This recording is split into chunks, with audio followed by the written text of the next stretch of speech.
That's it. Let's try that again. Ready, set, go.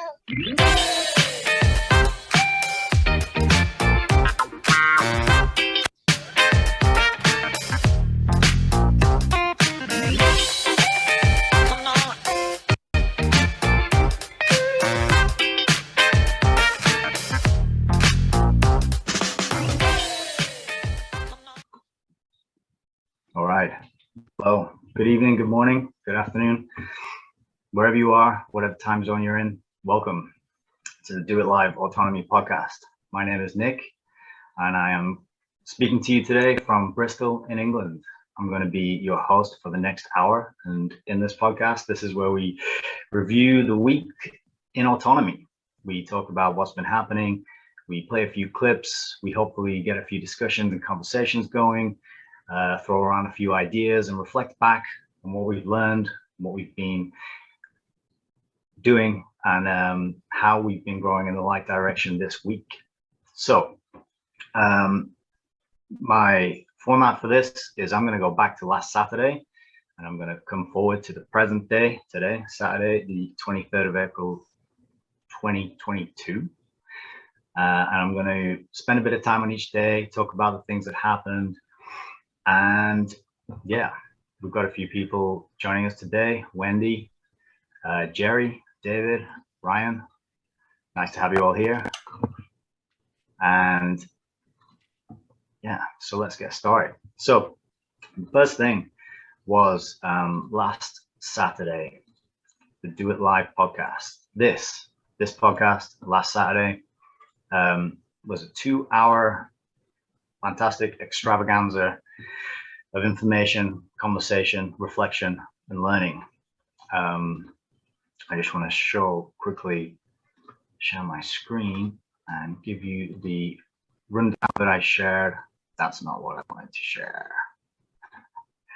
Stop sharing. Okay, let's try that again. The rundown that I had last week after our 2-hour chat. I thank the people who were there. We had Deborah, Mike Nemetz, Jerry, Ron, David, Ryan, our guest of honor, Wendy, and we had a special experience. So last week we talked about accountability, love, authenticity, push-ups, wholesomeness, sharp edges, copywriting, discipline, women in autonomy, and our favorite, most difficult things about the course so far. So we set the bar pretty high. Jerry and Mike Nemetz did an excellent job of co-hosting that. There was lots of conversation and information, and it was a good experience. I enjoyed it. I participated. I clicked the unmute button, and I didn't regret it. So let's see if we can do something of similar value this week. So that was Saturday. There wasn't much else going on. Saturdays is usually a kind of down day in terms of autonomy. The meat of what happens in autonomy takes place during the week, Friday night, and then the extracurricular Grand Theft World on Sunday.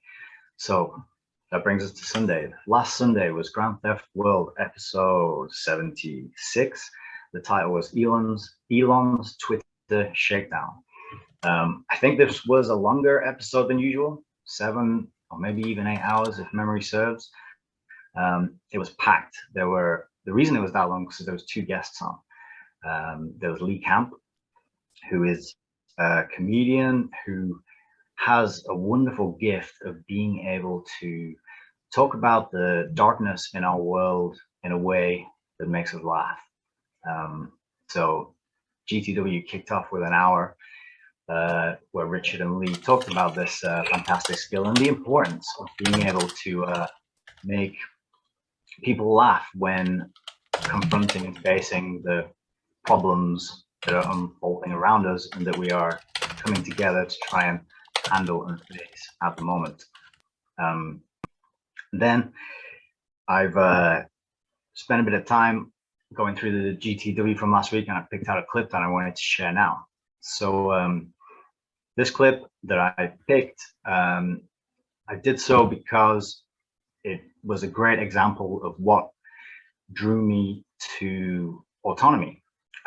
So a little bit about me and a little bit of my backstory. I'm a season 5 graduate, and I signed up. So season 5 would have been about this time last year. So I've been hanging around now for a year. Been through the course, I'd say 1.5 times. I didn't do too much in season 6, but season 5 I was pretty full on and getting in the practice and the integration exercises and trying to soak up the value and really learn. But the reason that I ended up signing up and going through that journey of taking the steps to have a call, have a conversation, to figure out how I could get enrolled into this, because at the time I didn't have the money and I had to have a few more conversations to be able to get that money together so that I could sign up. But the reason this clip from Grand Theft World stood out to me is because it perfectly encapsulates what drew me to Richard as a teacher. So I'm going to go ahead and share my screen once more, although hopefully I'm going to do it correctly this time and not show you Discord. So let's see. Share screen, click the button. There it is. Share, and here we are. Perfectly queued up. So this is Grand Theft World episode 76, Elon's Twitter shakedown. I don't think I need to give much explanation or context to this clip. It's pretty self-explanatory, but let's pick through and I'll give you my thoughts and talk about why I picked it afterwards.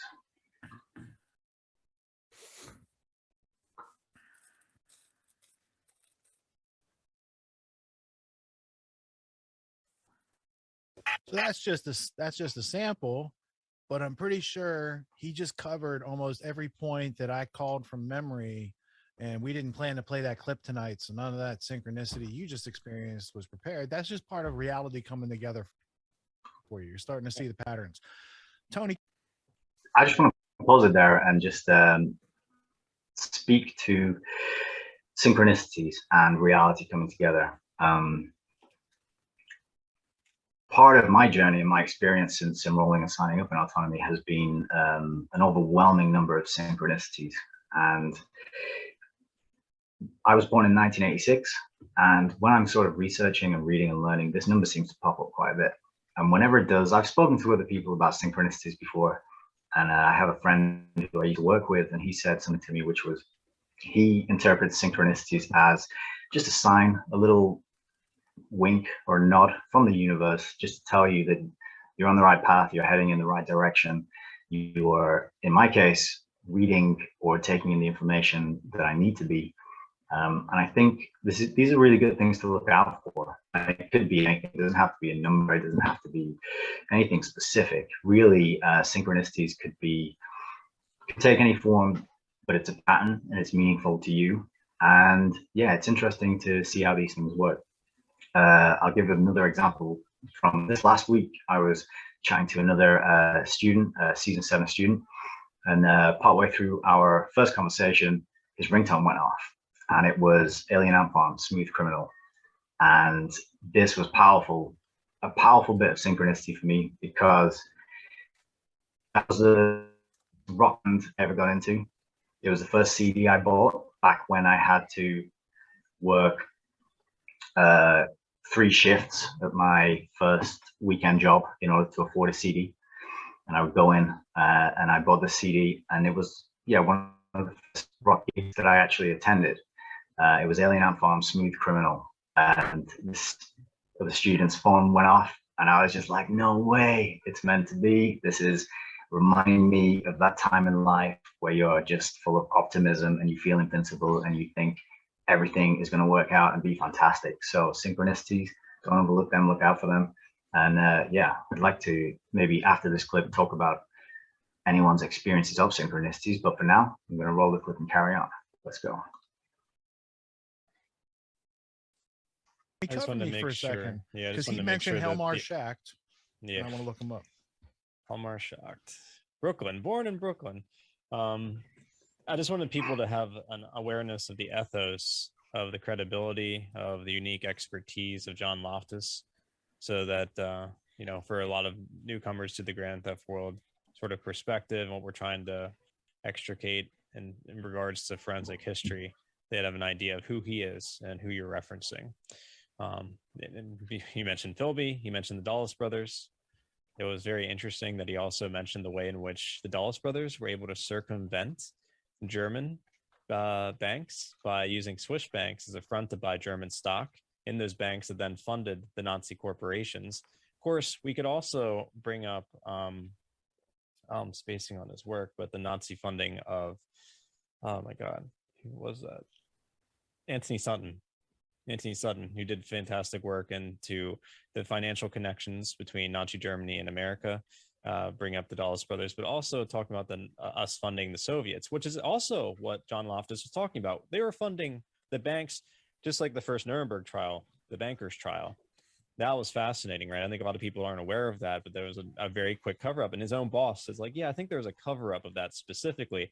Now, we've been showing a lot of the trust game recently, and you also mentioned the word trust there as well, setting up like financial trusts. That's the way in which the term is being used. So you can see this sort of pattern in the past 20th century of making sure that the financial coterie even though they were funding both sides and doing all this nefarious activity, were able to wash their hands clean in some capacity or hide their trail of what they were doing and get out of any sort of criminal indictments in regards to their activity. What are you looking at there? Well, yeah, he had mentioned Helmar Horace Greeley Schacht, who was Hitler's banker, who was from Brooklyn, who worked with Montague Norman of the Bank of England. And I thought, you know, I saw an email a couple weeks ago.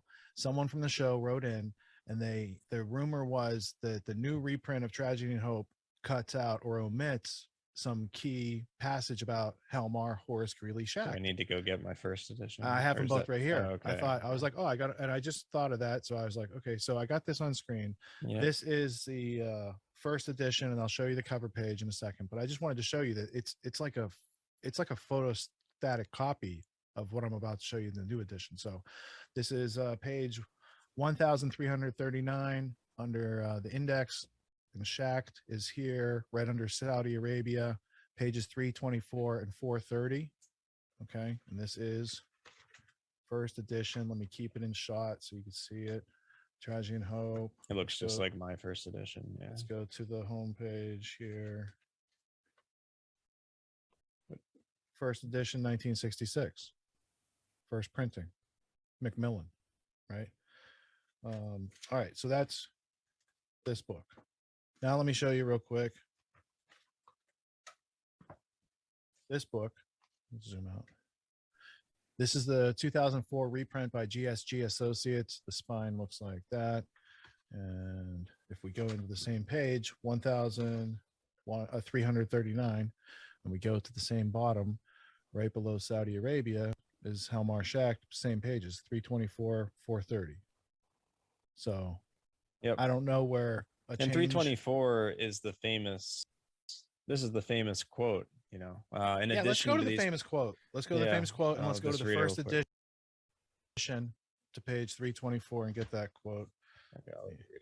Because it's the famous edition, these pragmatic goals, the powers of financial bubble, financial capitalism. And he mentions all the various heads of central banks around the world. They're acting in concert with one another. Why don't you go ahead? Probably this page marked with a red all right. tab, right? I'm going to stop it there. I'm going to stop sharing my screen. So one of the reasons that I picked this clip to show was because back in January last year, I stumbled upon an episode of the Grand Theft World podcast, and here I see a gentleman, well presented, articulate, with books, lots and lots of books. And I like books. I have books over here, over my left shoulder. I love collecting books. I love buying them and collecting them more than reading them. That's something that I need some accountability on and definitely need to work into my schedule and work harder at. But the people who read the books are the people who really can get to the bottom of what's going on and then can communicate it to the rest of us and help us understand where are we at, why are we here. Without understanding where we're at and why we're here, it's very hard to know how to move forward. So this was an instrumental, or at least not an instrumental, but it was a key part of what made me think this is a person that I want to learn from.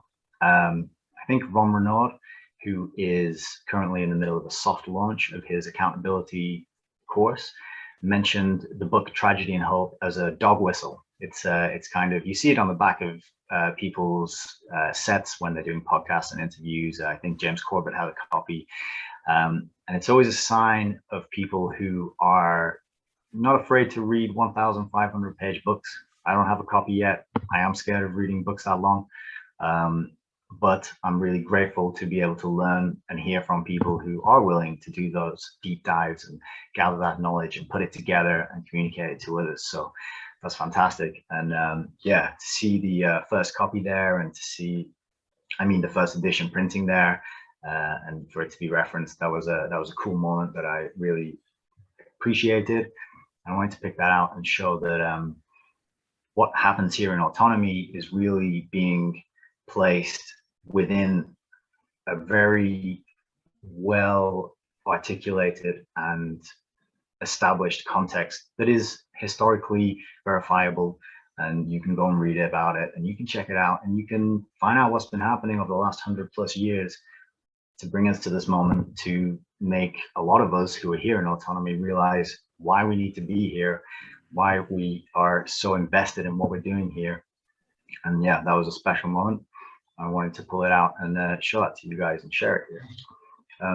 So any comments on that particular episode of Grand Theft World, or on the importance of books, buying books and reading them? Are there any other readers out there who'd like to chime in while I take a sip, because my mouth just went very dry? Hey, Nick, this is Mike. Can you hear me? Hey, Mike, how's it going? I can hear you loud and clear. Pretty good. Hey, you know, in regard to reading, I think, you know, one of the books that I think, and there's actually, you know, he's done several, and I think there's several references.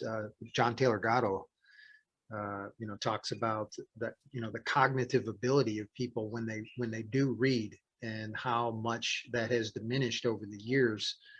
Not exactly sure which book it is. I think it might be, you know, Weapons of Mass Instruction, where he talks about, you know, the U.S. Army drafted, you know, people from like the Spanish-American War, and each time they surveyed the draftees on their reading comprehension, and from the Spanish-American War to World War I, to World War II, to the Vietnam War.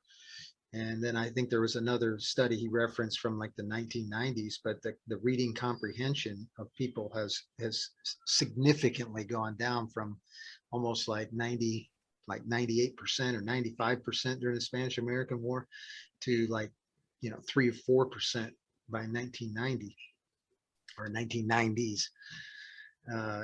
And that I think that has, you know, that has a significant impact on people's, you know, critical thinking ability when they don't have the ability to kind of put ideas and concepts together. And reading is one of those things that, you know, it uses a lot of your mental capacity that I don't think most people, and certainly it seems like science doesn't seem to have a whole lot of interest in that particular area, but reading John Taylor Gatto was one of those things that, you know, really pushed me to that, similar to what you said, you know, about that fear of reading like a 1,000-page book, to just say, you know what, if it takes me like, you know, 1,000 days, I'll just read a page a day, but, you know, I'm going to keep reading. And Yeah. I think it has significantly changed my mental capacity by, you know, just constantly reading and forcing myself to read. Great. Yeah, absolutely. I mean, actually, the book you mentioned, Weapons of Mass Destruction, I do have here, and it's got my little page marks in it. And I love seeing people who produce content that we can consume and learn from, such as Jay Dyer and Richard Grove, and others who have this stack of books behind them with all the notes and the stickies popping out. And you know, you're in good hands when you can see that. And there's a reason why all the people who appear on our TVs tend to have bookshelves behind them. And in fact, there was a incident. One of the British comedians, I can't remember his name, but he appeared on some talk show or some TV channel over the last year, and instead of the bookshelves, he just had pieces of paper with the words bookshelves written on, you know, kind of. But you see it all the time, and yeah, the power of reading it expands our ability to focus. It expands our ability to put together our own sentences and paragraphs, and then chapters, and then longer stories, and it's absolutely critical. And I guess I have to also always think back to when I was younger, and I used to say to my mom, I'm bored, and she would say, no, you're not. Only boring people get bored. Go read a book. And that was really good advice, and I'm really glad that she laid that one out for me so many times. Yeah, and so the other thing about books that I actually wanted to mention is I'm now buying a lot of books kind of frantically on the semi expectation that they're going to be valuable, hard to get, and I look at it like an investment. And I wonder if anyone else out there, maybe you might speak to this, or anybody else, as information becomes digitized and we put a lot of our books onto this device called the Kindle, which has its own connotations, which you wouldn't necessarily want to mix with paper, but hey, that's what they decided to call it. Do you think there's going to be some sort of scarcity of books? Are they going to become artifacts which are very valuable? I can see a nod over there, Agnieszka. Yeah, that's a definite nod. The nod's still going. Yeah, so good. I'm not the only one who's thinking this. Yeah, they're already deleting books from Amazon. Even Eric Fairland was telling me that some of the books that he purchased on Amazon have been deleted, and Amazon informed him that he didn't actually buy the books; he'd only rented them, and they've stopped renting those particular books out. So even though he thought he was buying books on Amazon, he actually wasn't. He was just being allowed to use them, giving permission to use them, and then when Amazon decided they no longer carry those books disappeared from his library. Wow, I didn't know that, but it my makes mom perfect said sense. this thing about being bored too. It must be like a Polish thing, because I was always taught that if I'm bored, I must be stupid, because only stupid people get bored. So like I might have to rethink what I'm saying. That's what my mom would say. Really? Are you sure you're bored? Yeah. Are you sure? Are you sure? Yeah, you know, when mom asks, "Are you sure?" you got to rethink your answer, right, and think very carefully about your next answer. Right. I think TrueStream Media also put out something on kind of the library system and the way that they're cataloging books now. And if anybody knows more about this, please correct me if I'm wrong. But from my understanding, you know, people are being restricted on like even renting books via online, you know, like libraries and stuff. They're basically cataloging when people are renting the book out, you know, like the old way. You would go to the library, get a book, and, you know, you take it out. Nobody else can get it until you bring it back. They're essentially doing the same thing with even the digital copies. I don't know exactly, you know, how far along that is, but Interesting. Yeah. So yeah, it's to be able to learn from people who have the books and the first editions, the big collections. That's going to be a real light and a beacon of hope and truth and information moving forward. And I just noticed that we have a hand raised, and before I pass it over, I'm just going to introduce this. This is Jonathan Boardman. Jonathan Boardman is a fellow season 5 student and graduate like me. We cut our teeth in autonomy together, doing interviews, exchanging the exercises, and a year later we're now colleagues. I'm very happy and proud to say Jonathan's a wonderful man. He's wise, he's got a lot of experience, he's traveled, and yeah, your hand was up, so what have you got for us? Was it like a coincidence that you guys are colleagues, or did you like plan it out because you met in autonomy? Great question, Agnieszka. I'd say it actually goes back to a bit of synchronicity. So hearing what Nick was able to do, whereabouts he lived, what his aspirations were, and what his skill sets were, I thought to myself, this man must become a management consultant. And before I allow him to go off to the competitors, I've got to introduce him to a few people at my company. And certainly Nick did it all himself. He's impressed, and he's been able to get the job offer. And funnily enough, he was also looking at a bit of a career change as well. He had grown from autonomy he was thinking about one way, and I put an opportunity there for him. So I'd let him. So give him enough rope and see what he does with it. Fortunately, he's made a beautiful bow rather than other things. It was an offer I couldn't refuse, and yeah, the rope was the rope that I saw as an opportunity to tie some knots in it and climb out and towards the light. So I appreciate that. Thank you very much. Yeah, did you want to add something about the book topic? I noticed that's when the hand popped up. Yeah, thanks, Nick. Going on from Michael's point about books, the two things that I wanted to say was, firstly, Carnegie's. Well, some people do believe that Andrew Carnegie's great donation of many of the local libraries was a first intelligence of public reading gathering, so that they could record what books that people were going to be taking on the library card system, and they could also restrict the amount of books. Popular ones would only have 4 or 5 copies, and thus you could have an alternate one that was along the line. And we know Amazon and other book places do restrict by bumping down the list and popping up suggestions in your own suggested titles and using the advertising algorithm. The other thing I wanted to say is, thanks for introducing me. Yes, I am a consultant. So some of the books that I do get are old consulting books. One's from Lord Malloch Brown, one's from Elliot Jacks as well. And looking at the depth that these are written in, these take a fair whack of my grey power to be able to get through a few pages. So I find the modern ones are written really for that high school level reader as well. They have been dumbed down. They're a lot more emotional as well. They use a lot more of the rhetoric rather than dialectic. Is this a good thing? Do those stories stick? Well, I don't think it entirely is. One of the great things of getting these new books as well means that the opportunities out there for us to be able to publish that new stuff as well, using that old knowledge, because those, keeping Jeff Bezos rich and the like, is that they're always after the latest new thing. And if we can recycle that good stuff from those bookshelves behind you, Nick, I think we've all actually got a book or two in us.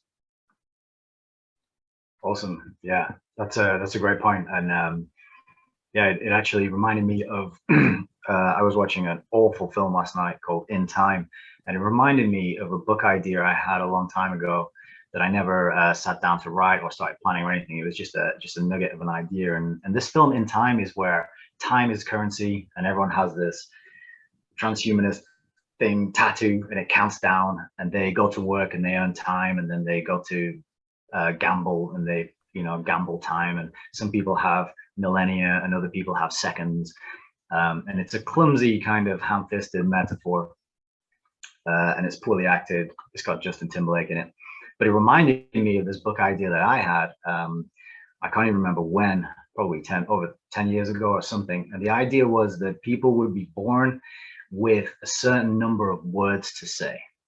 And similar, maybe it wouldn't be a tattoo, but in some way, in this place, people would be born with a certain number of words, and how would that affect the way they spoke to each other and the value of the spoken word? And I was always thinking there might be a character who just has one, he just has the number 1, and he grows up saying nothing. He goes through his life, and all the way through the book, you're waiting for this character to what's the word going to be when he says it, and I never sat down to write. But yeah, I totally agree. I think there's books in all of us. I would love to open the floor and hear if there are any books or book ideas or seeds out there of things that people have thought of or come up with, maybe started and not followed through, or maybe anyone out there in the audience and in the group here has written a book and they want to talk about that.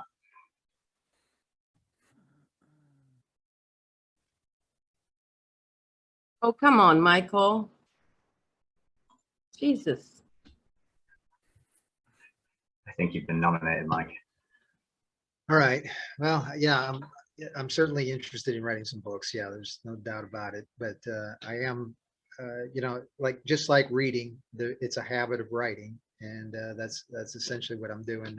Recently, I did a blog I called the 9 steps to a loving relationship, which I think might be a small book, because I think it's an important concept, because in that particular article, I quote Spinoza, with a bit of wisdom about, how we go about dealing with, the world as it is, the hatred and the stupidity and all that kind of stuff. And really his suggestion is this idea that, if we utilize love properly, the battles that we have aren't really battles at all. We win people's, hearts and minds through, the understanding that love is really the key to the whole thing. Compassion, love is really a difficult word in the English language, and that's kind of one of the points of my article, is that we really don't understand the word in its proper format. And so really kind of getting back to understanding all the different forms of love, and how each, how we've got to apply each of them to our own lives and our own relationship with ourselves primarily, but then beyond that, with those around us. But that's just one. I've got another one. Obviously I've been working with Bob Podolsky, and the idea of the octalog, and working into getting people together, working together in groups, in collaborative efforts more effectively. I'm not exactly sure what I'm going to call that. Obviously, my course is called Ethical Emergence. But then I've got another book I'm trying to stay tight-lipped about, but I'll tell you the title of it is the Most Courageous Act. Nice teaser, very nice teaser. And yeah, you just laid a massive spoiler alert on us, because I had queued up the final couple of paragraphs from your recent blog to close out this session today. That's what I was going to go through. We should still do that, I think. So yeah, we'll get back to that a little bit later. But for now, I can't believe it's 35 minutes past the hour, and we've only, what are we on, Sunday? So what else happens on Sunday in Autonomy? We have the Sunday question and answer session. This is an opportunity for people to bring their, what's the list? It all starts with C: questions, comments, concerns, complacencies, and there might be a fifth one that I'm forgetting right now. As far as I can tell, everyone looks forward to these sessions. We get together, we reflect on the week, we talk about what we learned, we clarify points. We might bring challenges or problems that we're having in our professional lives, in our entrepreneurial adventures. And so I picked out a clip from last Sunday's Q&A, which I think is especially relevant to me at the moment, what I'm doing right this very second. And to me, it was a magical moment. It was extremely exciting, because what happened was Joshua Hale called in to the Q&A, and he asked Richard, "Oh, we need a short 30-second clip, summary kind of context, introducing a video to go on the YouTube channel." And Richard said, "Okay, cool, we can do that now, but it's question and answer, so let's open the floor to questions." And it was crickets and tumbleweed all rolled into one, wrapped in a mattress, wrapped in a duvet, sorry. It was silence. And I had a feeling that everyone was like, "No, we want to see Richard do it live," And then we got to see it, and it was fantastic. So I'm going to share my screen once again, and yeah, just play this, because I think it's a brilliant expose of what it takes to do it live, what's involved, and seeing it done in real time. That was a really special moment that I thought would be worth showing and sharing right now. So here we go. Once again, share the screen. Hopefully get it to the right place. Hope that is coming through for you guys. I'm going to maximize that. Quick play. Yeah, and now I could go around the room. We could get a lot of great ideas. We could string this out. I could procrastinate. We could wait till next week, but it kind of needs to be done now. So we're going to learn how to do it live. So I'm going to give you some behind the scenes on the fly. The first thing I'm going to do is I'm going to use a question at the beginning, because I have if you start using declarative sentences, you're going to lose people's attention. They'll never even make it to the video that this is going to be the front end on, right? So I got to keep it quick, to the point. I should start with a question, get their mind engaged, get this, you know, a couple feature benefits types things, and then close it off, and it should be succinct so people don't skip over it and they actually consume it, right? So that's the gist of the various steps or mechanisms in that little machine right there we're going to create. And then for that, when I ask the question, I probably should use this camera at the beginning, ask the question here, and then that'll be a piece.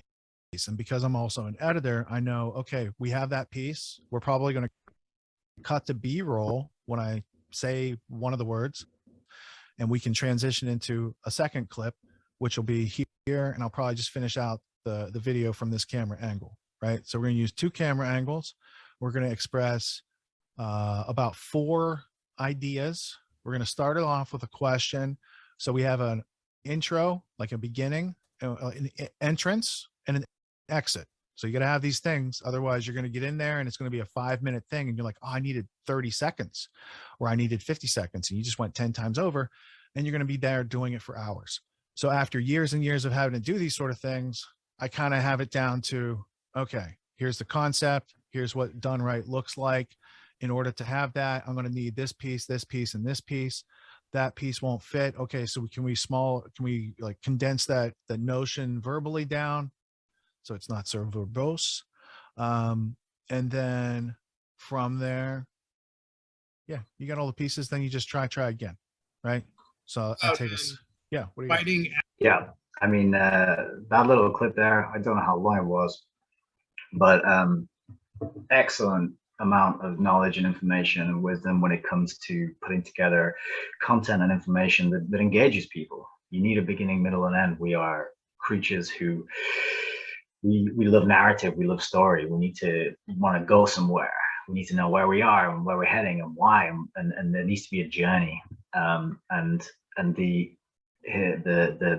conclusion to that, try again, was fantastic. And in the Q&A, Richard went on, I think he knocked it out of the park in one take, just nailed it. And that clip then went on to the front of a clip on his YouTube channel, which is from Q&A, which is designed to get people interested in autonomy.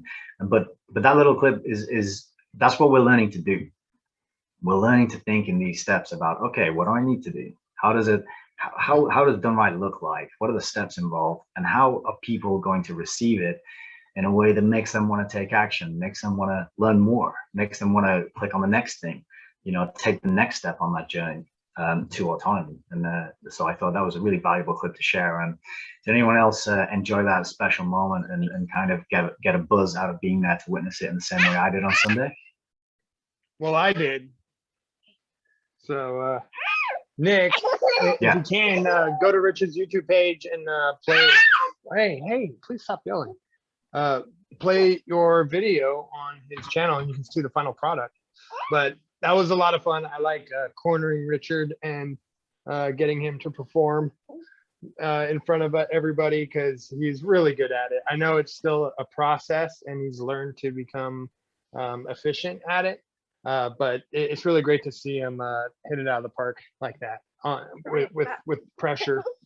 And he did it in one take. So yeah, it was wonderful. It was great to see. It's always good to see a master of work, regardless of what the discipline is or what the medium is that they're working in. If they know what they're doing and they've built up that experience and that expertise and that excellence, and they can just nail it every time. One example that pops to my mind is the guitarist Tommy Emmanuel. I don't know if anyone's familiar with him. He's an acoustic guitarist. I've been to see him play live a number of times. He tours the world. He's a one-man show. And it's just acoustic guitar perfection. So if anyone's into that, go and check it out. But yeah, thanks, Josh. And on your recommendation, I have got the clip here. This is 10 minutes, so I don't know if we'll play the whole thing, but let's have a look at the finished product. And so You we can do like the intro ended up being like 30 seconds. I cut it down below 30 seconds, and then it opens up to your clip. So I'd show like, a minute of that because it's pretty awesome, and then tell them where to watch the rest of it. All right. Thank you very much. Let's do that. Here we are, autonomy. Share screen. That's coming through for everybody. It's muted. Okay, so this is the finished product. The goal was to have I think this clip was uploaded and then somebody put underneath like, what's the context? What's going on here? What is this person talking about and why am I watching it? And so it was recognized that there was a need for a little introductory video to give that context, to explain what is going on in this video. And that's what Richard did on Sunday Live, what we've just been talking about. And yeah, here it is. And you've dipped into some personal development, but now you ask the question, now what? What can you do? Well, if you want to escape the apathy, step right this way. So twice a year, I teach a course called Autonomy. It's a 12-week personal development and training course. What people get out of it is multifaceted. There's Apologies for having some buffering issues.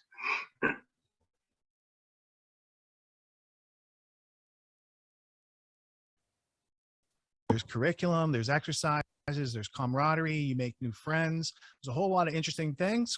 We're going to hear a sample from the course right now in its ongoing season. Let's take a look at the value these students are getting. Who else? Good morning, has a Richard. question? Yeah. How's it going? Good morning. How you doing, Nick? Yeah, I'm doing very well, thank you. Long time no see. I'm for people who don't know me, season 5 graduate. And yeah, I just wanted to pop in and introduce myself, give a little update, made a few notes, things I wanted to talk about. So yeah, a little update. So since season 5 of Autonomy, I got a new job, and that came about through the community herein, and specifically the interview skills. I was practicing, and I know that's the integration exercise for this week. So that's sort of the first thing I wanted to talk about, how interviews are really a superpower, because it forms the basis of everything you do in life. It forms the basis of your relationships, professional and personal. And so I was practicing in season 5, and then another season 5 student offered me an interview where he works, and he put me in front of a couple of his colleagues. I did the interview, and then the feedback was that I was a must hire, and that was really nice to hear. I felt good. And so yeah, that got me into a new role, and now I'm a consultant, and I'm working on some pretty complicated projects. I'm learning a lot every day. I'm getting to speak to excellent people every day. I'm really enjoying the team that I'm in. I'm working with the other autonomy student, and yeah, it's just fantastic, and it's been a real relief to have things sort of open up in that way. And that sort of brings me to my next point. We'll leave it there. Yeah, and people can see as well the effort I've made to step up my game in terms of swiveling on the chair and clothes and lighting and backdrop, because I think the difference between the two clips there is good, and I hope people notice that. But yeah, thanks Josh for recommending me to play that clip. And yeah, it's all true. The conversations, the interview skills, everything, it all adds up, and it's just the foundation to life and everything that we do. So let's continue. Unless there's any comments or things that people wanted to chime in on that point. We played that clip on Friday night at Cafe Rustico as part of the Cafe Rustico entertainment. All right, awesome. Yeah, I mean, it's the first time I think I've been on YouTube. That clip is. So yeah, that was pretty exciting for me. I'm not gonna lie. I did get a buzz out of that, and being when I got the message and like, oh, we'd like the comments, can we do something with it? I was like, yes. So it was fantastic to see the finished product and have that up there. Okay, so we talked about Grand Theft World, we talked about Q&A. We're still on Sunday, and we're 47 minutes into the podcast. Thank you all for sticking around this long. Hope you are good to carry on for a little bit longer. So Monday, what I have written down for Monday is project management tips and tricks. I didn't get to attend it this Monday, but I'm going to hand over to Mike, who can fill us in on what happened and what took place during that session. Mike? Well, actually, we did not do it on Monday because I had a little internet problem on my end, and so we actually had to do it on Tuesday. But that particular one was once again about love, trust, and ownership. And those are three components that I think when it comes to project management, a lot of projects that are out there really don't consider those particular areas, but those are things that can contribute to a really excellent project. And if you want to check that out, definitely do so. But I think that all these things in regard to project management tips and tricks, I'm just giving you like a little 15-minute blurb of some information that you can then take and investigate for yourself or utilize in some way in your own particular way. I tend to believe that everything should be a project, and you should have a beginning, middle, and end, and and then be able to evaluate. And if you break things down into individual tasks within a project, those are also things that are really kind of autonomy related. This idea of input, processing, and output. You're pretty much. What in the holy fuck? Oh. Oh, In any case, in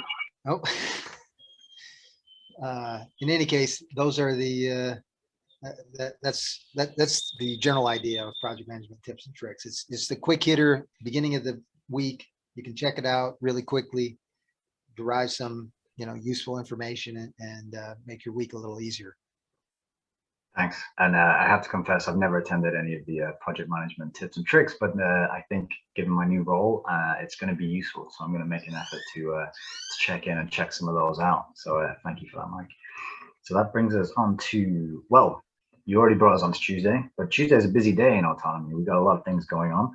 Top of the list of things to mention is the Sewing Circle Women in Autonomy. I don't know if you guys get together, if that's a regular thing, if that's strict, happens every week, or if it's more of an ad hoc as people can and are available. But yeah, Agnieszka, did that happen this week? Do you want to speak to that? I really missed the Sewing Circle.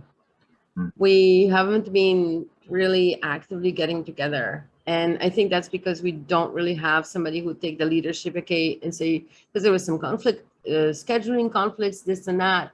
But in reality, it doesn't matter, because if we pick a time and a place once a week, we should be able to at least a few people get together every week, But the Sewing Circle was really, really great. And it was very valuable to me. And yeah, I miss it. Right, Lisa? Right? I know one of the other autonomy students involved in that was Willow Grin, and I had a conversation with her back in season 5, and she was wonderful. She had a lot of experience, a lot of knowledge, a lot of compassion, and a lot of love, and a lot of support to give. And so, yeah, I can understand why you would miss out on those meetings, Agnieszka, and I hope somebody can. But what about the men's group, you guys? That's also on sabbatical, just like the women's group, isn't it? So I never went to that. Right, but as autonomy people, we could probably resurrect these two groups. And I'm not sure if it's smarter to do like one for Europe and one for North America, so they're in the evening or what. Yeah, but speaking, one more thing I wanted to make an announcement really quickly is Spiritual Revolution will be moving to Mondays from Tuesdays, because there's too many conflicts on Tuesdays, and for some reason it's just not been working out for us lately on Tuesdays. So we're going to be moving to Mondays starting this week. I've already sent a message to Dustin. I hope he gets to doing the thing. Otherwise, we're just going to make an announcement and do it on Monday. All right, awesome. Thanks for that. Yeah, that makes a lot of sense. Tuesday is a really busy day, not too much going on Mondays. So yeah. And did you have a session this week? Spiritual Revolution, what took place, who attended, what did you guys get up to? We did not. We still, I think we still had internet issues, or I just didn't do it or something. Something happened this week. We didn't do it. But we are doing it tomorrow. No, not tomorrow. Day after tomorrow, I Monday. think Ron's event was at the same time. Right. Ron's event was at the same time. Thank you, Michael. Okay. Well, that's a perfect segue into Ron's event. Ron Renaud, he is soft launching his Uncompromised Accountability course, and I caught the first session on replay. I downloaded a lead magnet. I've talked about that in the previous Do It Live and also the Q&A. Immense value. It's been great and a fantastic exercise. Short P, it's a one side of an A4. You spend a few minutes filling out the top half in the morning. You sign it off. You fill out the bottom half in the evening, you sign that off, and you look at the things you say you're going to do, your to-do list. You check it out. You make some intentions. You set some intentions. I'm going to do these things today. You make some statements about how you're going to live the qualities of integrity, enthusiasm, courage, and a fourth one, which has escaped me right now. You make some statements about how you're going to live those. You sign it off. Integrity. Yeah. How can I forget that one? Oh, yes. And I think that's actually top of the list. I have my stack right behind me here. And then at the end of the day, you come back to it and you look at how did I do? You give yourself a little percentage score. You then reflect on what you've learned about yourself in terms of your ability to hold yourself accountable and do the things you say you're going to do. And then you write a statement about tomorrow. Tomorrow I will ... You set another intention. You sign that off. I think all told, the thing takes maybe 10, 15 minutes to do out of your day. And yeah, I've been using it for almost 2 weeks now, and I think it's incredibly valuable. It's a nice little tool. Just the act of sitting down to fill it in is enough momentum to get you going. And even if you don't hit the things that you say you're going to do, the fact that you're putting that time in to think about it and reflect on it, it's getting you off the starting line, and it's getting you into first gear, and then over time you're going to start moving into those higher gears. So I would recommend anyone who hasn't yet to go check out the lead magnet, and I would then like to invite anyone who attended the second session to give us a lowdown on what happened, what was discussed. I wasn't there. I haven't watched the replay yet, but is there anyone out there who would like to talk about that right now? Please do so.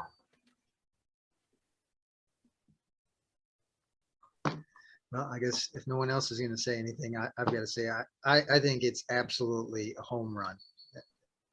What Ron is bringing to the table is absolutely 100% killer information. And the way that he's put it together, it makes so much sense. And it seems so, so simple.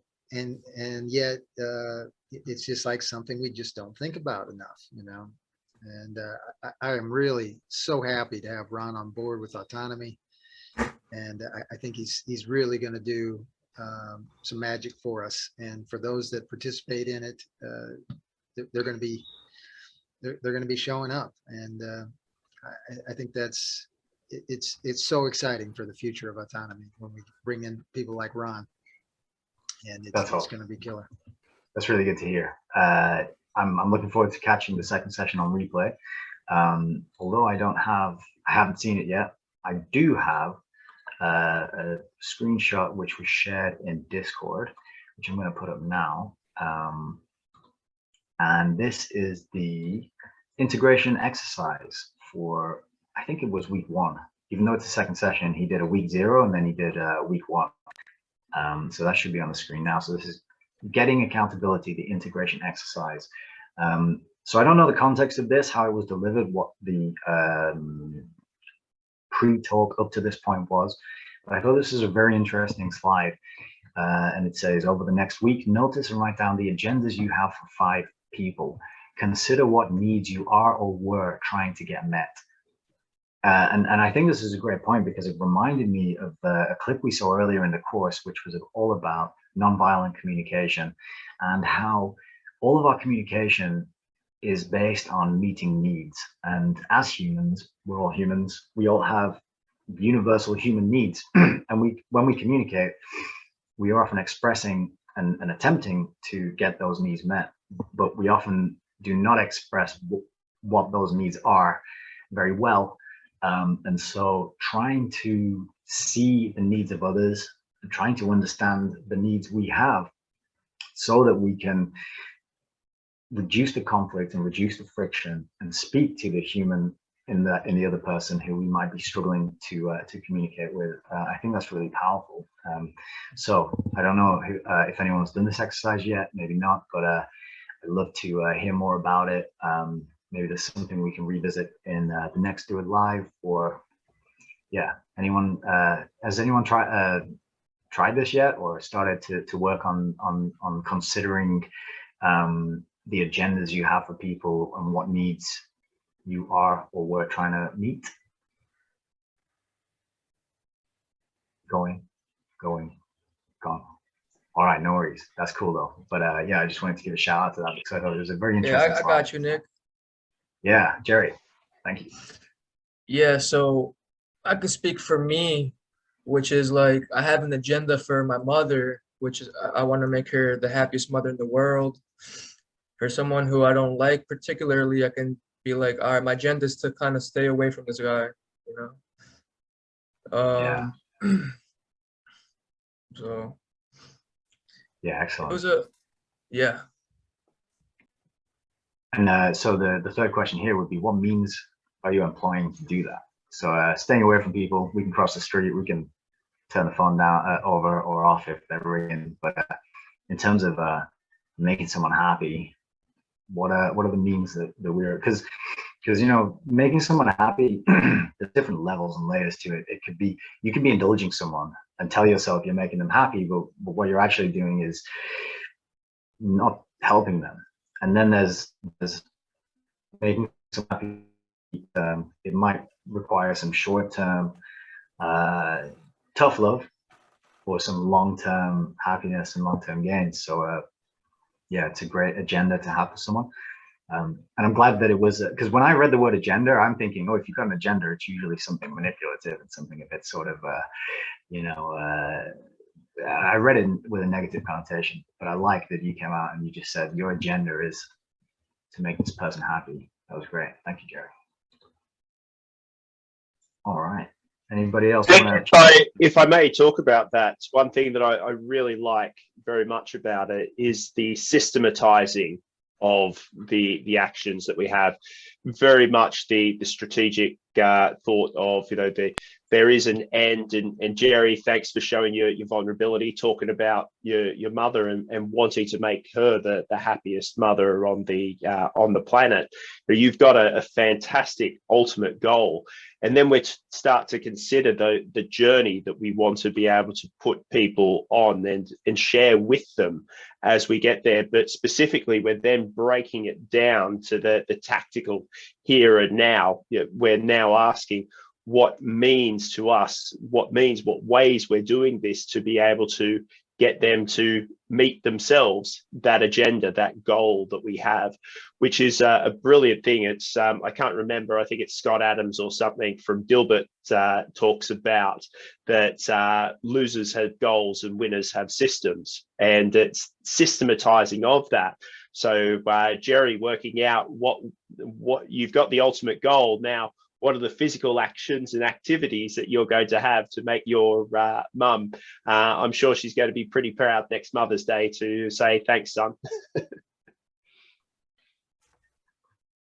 Thank you, Jonathan. I think it comes in knowing the person. So my mom, like, she'll make comments like, oh, thanks for giving me a call. Like, that makes me very happy.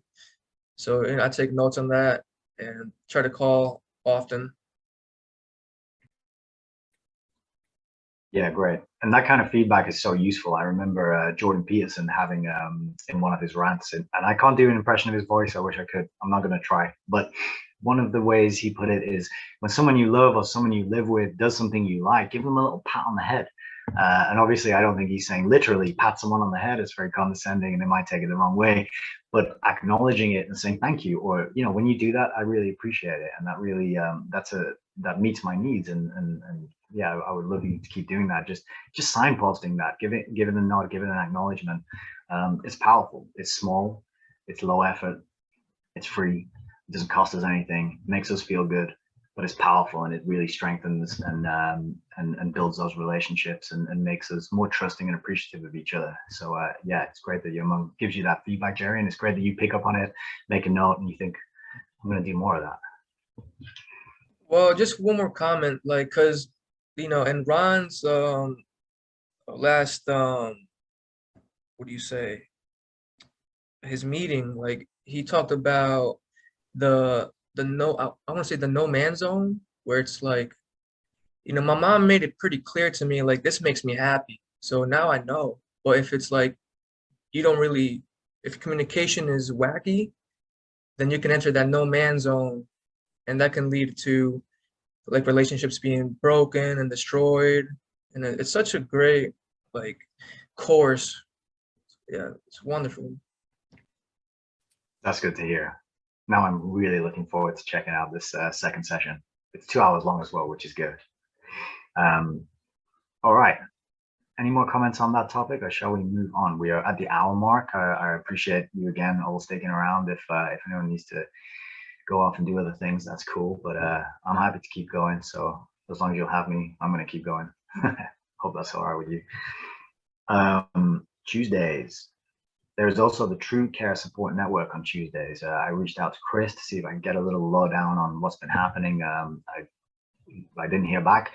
Guess guy's busy. He's caring about people. He's providing that safe space, that place where people can really talk about what's on their minds. And from what I understand, I haven't attended the True Care Support Network events myself. They're not compatible with my sleeping schedule, but I have had a conversation with Chris in the past, and he's a great guy. He's very calm. He's very peaceful. He's good at holding space. He's good at listening. He's been through challenges of his own. And it's always these people who've been through the challenges who can best extend the love and compassion and care and support. I can't think of anyone better to host these sessions. So if anyone's in need of some love and care and support, and an opportunity to express challenges or difficulties you may be having, I would encourage people to go and check that out. Chris is also part of the One Great Work Network, which is set up by Mark Passio. This is a website which streams 24/7 a host of content creators who speak on natural law, how to apply it, how to create freedom in the world by using these concepts and these ideas, and that's a great place to go. As is Mark Passio's podcast. That's a wonderful resource, particularly to understand the more occult or esoteric side of things. If you're interested in that, check Mark Passio out too. All right, we're now on to Wednesday. Wealth Battle, Lisa Manfredi and Kaysen. I don't know his last name. I feel bad for not finding that out, but I know his first name, and that's good. Lisa and Kaysen, they're over at Wealth Battle. They're teaching you how to budget. They're teaching you how to get out of the rat race. They are playing board games, which, as you can see over my right shoulder, I'm a huge fan of. I actually have Cash Flow. It's up on the top shelf up there. This is a wonderful tool, because if you don't take control of your finances and systematize, to speak to John's point earlier, systematizing it's super important. Having a methodology, keeping track of where things are, knowing what's coming in, knowing what's going out, tweaking it, making it work for you. It's one of these things we should have got taught in school. It blows my mind that I never got taught how to budget and manage money, or how to make money in school. It's not surprising at this point, given what we learned. Why would they want you to do that? That would make no sense. Honestly, if school is there to teach you obedience, rote memorization, and how to make the most money for the rich and powerful, teaching you how to budget would absolutely be against the purpose of schooling. There's no reason to teach you how to budget. If you know how to budget, you're not going to get a credit card. You're not going to pay high fees, and you're certainly not going to line someone else's pocket with your money. Why would they do that? Well said. Fun fact. Fun fact, my high school actually did do that. They had a mandatory course called Career and Life Management, or CALM, that everyone hated because they referred to it as common sense class. But that is actually what it did, is it tried to put in those types of things. They even did they had like partnership things with various businesses where you could go and get work experience for like school credit and a whole bunch of interesting things like that. But from what I understand, that is pretty rare.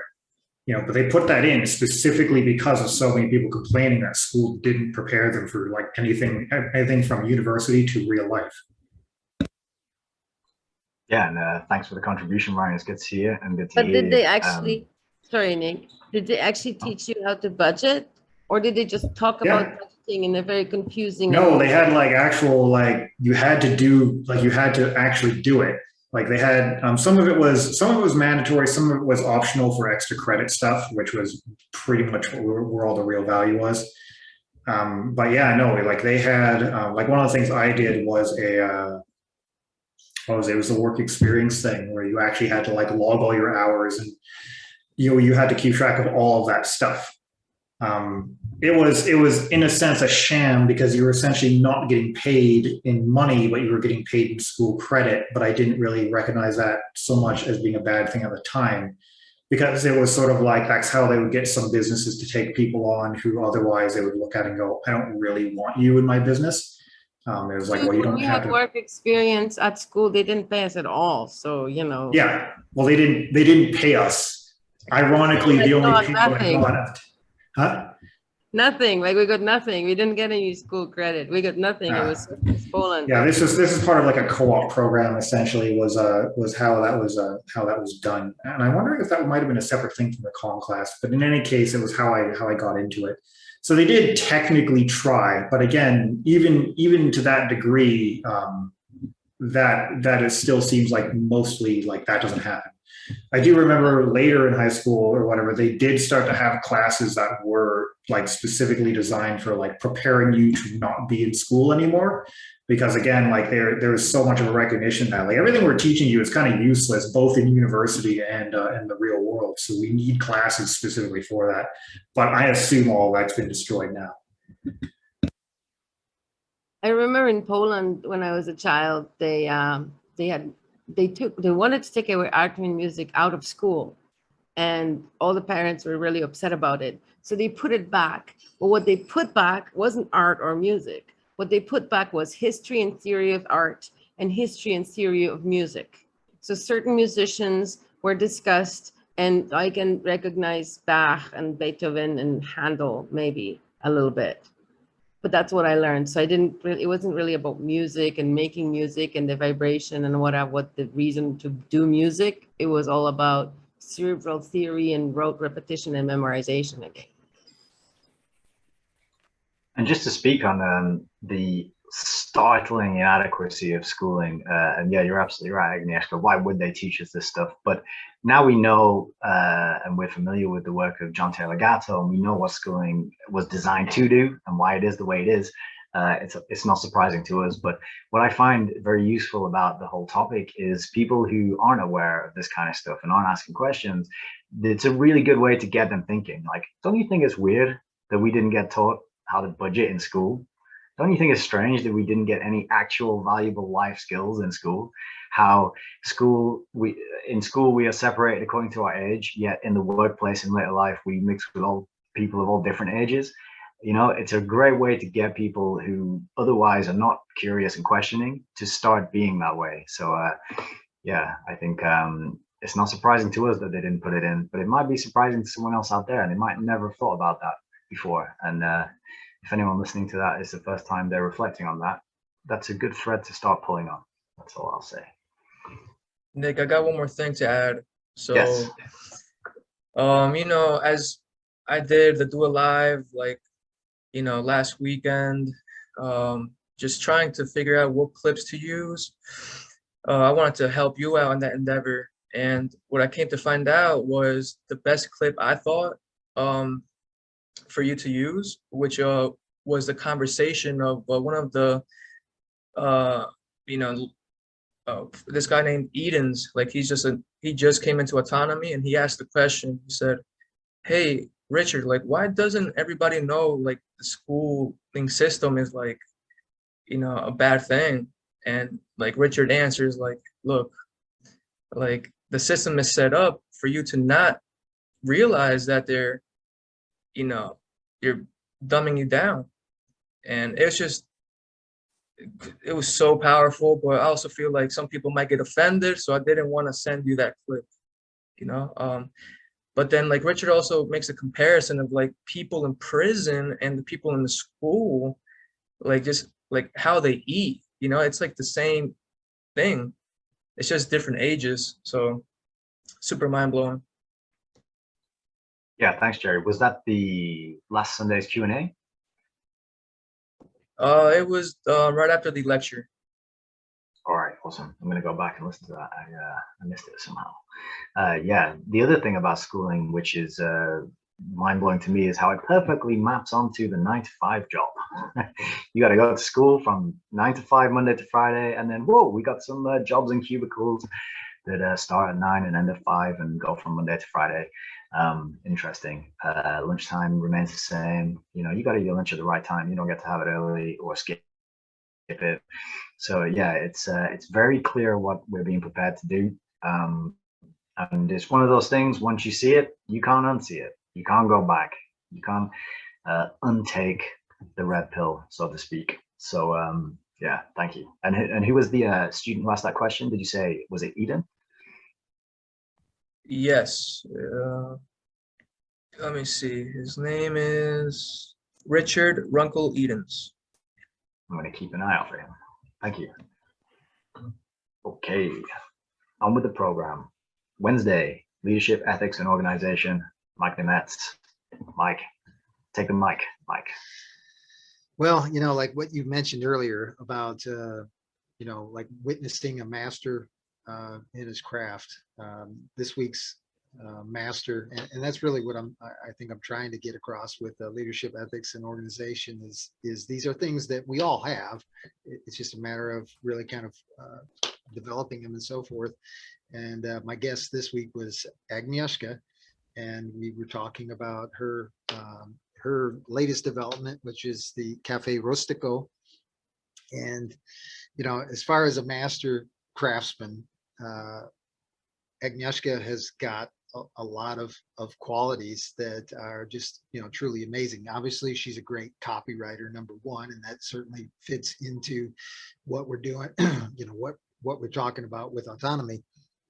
But she's, you know, she's got, I don't know, how many languages do you know, Agnieszka? And it's just like she's Many. like 5, 6. And she's mastering Spanish, and she's like passing me up, but you know, like leaving me More than one standing. is impressive to me. More than one is that's awesome. But you know, the Cafe Rustico kind of gives us that opportunity to kind of explore a lot of her abilities. And you know, she's not only, like I said, a good copywriter. She's got you know, a diverse language base. She's a psychosomatic therapist. You know, and I'll let her talk about that. But she's an excellent cook, so she gets into like preparing different kinds of food and really. You know, that's kind of thing. Like last night where we did like a arts and crafts thing, and she got everybody to basically do painting or drawing or using crayons. I did a couple drawings myself, and you know, she contributes to a lot of different things. I don't know if you guys all know, but she led for Autonomy Unlimited what we called the question team, and that was the thing that developed the Q&A and the breakout room and the pre and post questions for the lectures. That was all Agnieszka's ideas.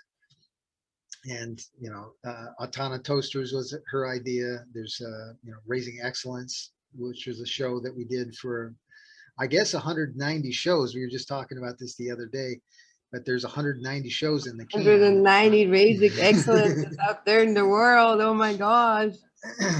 Crazy. There was a time we did it 3 times a week. Yeah. But you want to just talk a little bit about our interview with on Cafe Rustico? Yeah, I mean, Cafe Rustico. Okay, let me put down my paintbrush and my thingy, because I'm gonna like get really.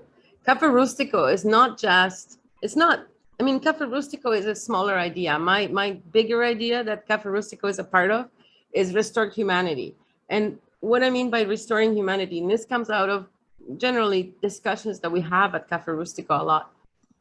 Restoring humanity to back to who we really are, that human connection, you know. So many people these days are very navel gazing, self-absorbed, very they only care about the stuff that they care about. And you know, for example, don't let this guy in, he offended me, therefore he shouldn't be allowed in Cafe Rustico. Well, Cafe Rustico doesn't do that kind of thing. If he offends somebody inside Cafe Rustico at the time, we will ask him to leave, but we're not gonna say he's not allowed the next time.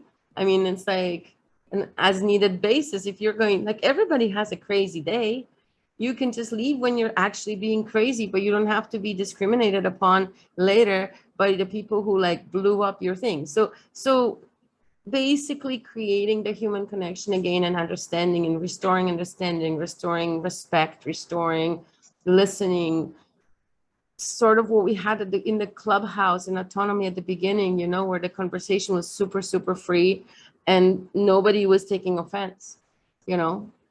I keep saying, you know, I don't know why. It's a crutch. Not usually, but today it is. I must be having an Sounds wonderful.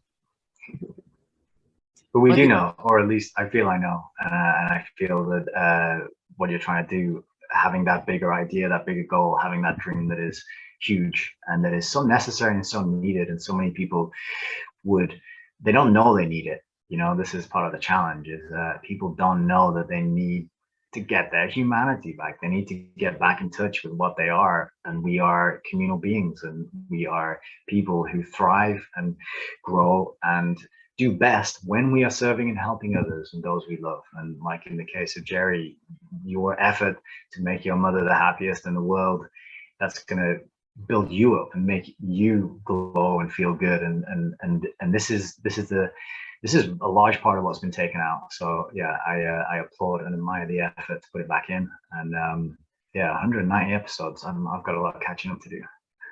Jerry also works for Cafe Rustico, by the way. He is the social media manager for our efforts. See, the whole idea is this. So Cafe Rustico is a place where we have coffee and soup, but we're not a business and we don't really sell anything. And if you want to do a donation, you can. But what you can come here for is maybe a cup of coffee and a conversation or a connection or something like the art evening or some lectures or things like that. That's what we do in Cafe Rustico. But taking it to the next level, I would like to take Cafe Rustico on the road and actually inform the freedom-minded people all throughout Mexico that Cafe Rustico exists. And taking it to the next level after that, I would like to take Cafe Rustico into a 35-acre coconut farm, build a bunch of buildings, create a building where old people can live for free and not have to worry about like old people in our community, like Podolsky, Egan, you know, all these people that are going to need a place to stay as they're getting older, and they've earned their space, their place in the community. As a community, it behooves us to create a space where they can be without getting jabbed or maltreated by some necromancer person. And see, I saved the show just there. So it is very important for this kind of an event and this kind of a thing to happen, for that to happen, for the next thing to happen, to have the Cafe Rustico farm so that you guys can come for vacation. You're fighting for freedom in England. Somebody else is fighting for freedom in America or in Canada or whatever. There's a time when you need a break, when you need a rest. We have a tropical farm with coconuts every day. Well, we already have a place where you can come and rest and have coconuts. So we're already, whatever you want, you already have. But we want to take it to the bigger level and then bigger level and the bigger level. And that's why Jerry is helping with the social media, because he's going to create the movement that's going to give us the following, that's going to give us the funding, that's going to give us the final product, which is the old folks home for freedom fighters and a vacation place for everybody else. That sounds like a fantastic plan. And I think you've picked the right man for the job. Jerry, how are you feeling about that?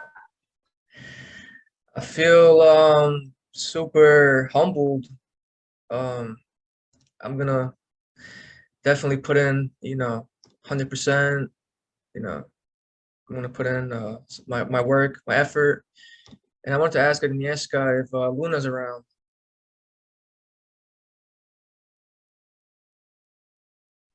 You're on mute, Agnieszka.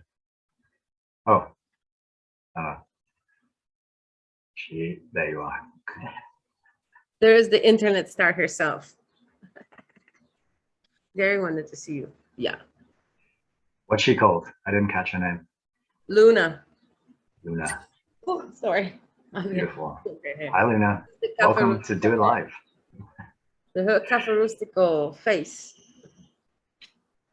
Welcome to Do It Live. It's not her first Do It Live, but you know, it's always a good Welcome back. Great. Well, fantastic. And yeah, I would urge anyone listening to this who hasn't yet to go and check out that interview. Mike, Nimetz, and Agnieszka. Is that on BitChute? Is there a link somewhere? Hopefully somebody can get that and drop it in the Discord, get it in front of the right eyes, because that sounds like a fascinating conversation. Yeah, I'll post the PM TNT and the leadership ethics and organization will be in the I think it's the student events. Awesome, thank you. And yeah, I just wanted to speak to as well this effort to take care of old people. Certainly in the UK, the way old people, to my mind, what's happened over the last 2 years has really harmed old people and young people. They're the two demographics that have really suffered, really. And they're the people we need to take care of. They're the people that we're gonna be, we all are young people at some stage, and we're all old people, hopefully, at some stage. Yeah, so I think it's a noble effort. I think it needs to happen. And I'm really, really looking forward to seeing it grow and develop and progress. It's exciting stuff. And I'm looking forward to trying the coconuts. Best when they're frozen, you know, best when they're frozen. Like inside, so good. Just a little what inside? Like slush inside, like a little bit frozen inside, where you just drinking the ice crystals and coconut water. It's very nice. That sounds fantastic. I can't wait. All right, we're doing well. Almost at the hour-and-a-half mark. Thank you again, everyone, for sticking around. This is awesome. I'm really enjoying this. Thursday, we had the True Medicine Detoxification Session 5 from Dr. Andrew Kaufman. He was talking about detox diets and liver cleansing. I didn't get to catch it. I haven't seen it on the replay yet. Does anybody here see that session or have anything they would like to add or recommend or highlight in the realm of detoxing and liver cleansing? I mean, there's a lot to say on this topic. Yeah, the mango cleanse. Cafe Rustica is all the rage about the mango cleanse this week. If you eat too many mangoes, you get the beautiful intestinal cleanse. Anyway, digression. Ah. Excellent. Yeah, his earlier sessions, the Andrew Kaufman, the True Medicine detox sessions are great. It's a lot of useful info. To speak to him, I think he's a man of integrity. I think he is a man who pays a lot of attention to the detail. He dives in. He reads things. You know, he's a reader. Obviously, I'm a fan of readers. We need more readers in the world. People who get in there and pick it apart and say that doesn't make sense, or that doesn't actually mean what we're being told it means. And yeah, I think he's doing a good job. And his film Terrain, the movie, I think it was called Terrain the film or Terrain the movie, was fantastic. Autonomy has been helping him, and that whole presentation, there was music, the music before the film, there was Q&As, there was a back and forth.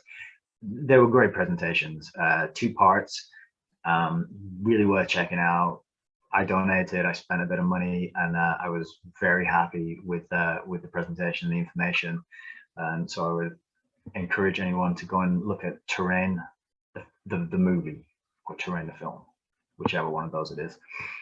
All right, so next we are on to the main event of the week, which is the Autonomy Friday night live with Q&A afterwards. So it's week 6, season 7. Oh, hello. Adam, Hey, what's up, hey, man? Nick. How's it going? Sorry, I was just listening in the background and heard you mention the terrain thing. And for autonomy, people promote myself and say we have some blood images in that movie are ours. So, All right. yay, we're in the credits, I think, somewhere too. But, And Adam, please, while you're here, give us the sort of back of the cigarette package of who you are and why you're giving pictures of blood to people, because some people might not know you yet. cool. It's my first Do It Live, so I'm just checking out to see what's going on as I had some time, and I like hanging out with you guys. It's fun. You picked a good one. It's cool. What we do is pretty interesting. I posted one of my little videos in the Promote Yourself, but we basically, we can answer questions about your health that no one has ever been able to answer before. Because I've learned to say that, because when I tell people we look at holograms in the blood that represent imbalance, it goes over their head and they kind of look at me like, oh. So anyways, we do some very unique work with the microscope. My dad was a pretty interesting person. If you guys type up the last name Biggleson, you'll see all kinds of cool stuff. You'll see conspiracy stuff, as we've lived in that life. And yeah, life has been interesting for me, but I'm thrilled to be part of the autonomy experience. And Nick, it was nice chatting with you yesterday. I think you're doing a good job with the Do It Live. It's fun. And this whole community to me has just been awesome. Meeting people, Agnieszka, who want to come visit at some point. I talked to Michael a little bit, and I have to explore more of Mexico. And the idea that you guys are doing is awesome. We've got thoughts and plans for co-housing things with having, yes, the older people get together with the younger people, as my mom is hanging out with the children, and the older generations and younger generations can learn from each other, and we can be useful to our very last day. So I don't know, I need to figure out a little elevator speech in general about who I am and what I do. But in the end, we're all about terrain. Terrain is everywhere. The physical terrain, the body, the energy, the emotions. And what I think autonomy is doing is creating an awesome terrain for people to come and really grow. And if we think about terrain in general, this is what's going on. We're here growing together. So yeah, good stuff, man. Good to be here. That's great. Yeah, I'm really glad you showed up. Thanks for joining, and thanks for taking yourself off mute and contributing. That's really good. And yeah, we had a great chat the other day. I mentioned you at the beginning. I said we were talking about synchronicity. I don't know if you were here for that, but I mentioned your ringtone. And how Yes. your ringtone went off, and I was just like, I'm in the right place. That song, that band, it was a beautiful moment for me. I can't express properly how much it kind of resonated, and it was powerful. But yeah, that was cool. And for everyone else, I told that story at the beginning. I didn't tell them That's your funny. name, but yeah, it was during our call yesterday. So yeah, I'm glad you showed up, and you picked the perfect moment to contribute, because terrain, that's really at the root of what is going on. And it's the paradigm. Excuse me. And in my own kind of learning and meanderings and bouncing around from different sources and content creators and documentaries and truth tellers and all these people, the terrain thing I kept coming back to, because the more I learned about it, the more I was just, it was my intuition and my gut. It's just like, this is it. This is obviously something to consider deeply and really, really look into, because yeah, it's at the root of what's going on, and it has so much potential and power to free people, to really change lives, to really just change the, I don't know what I'm trying to say exactly, but no, it's a paradigm changer.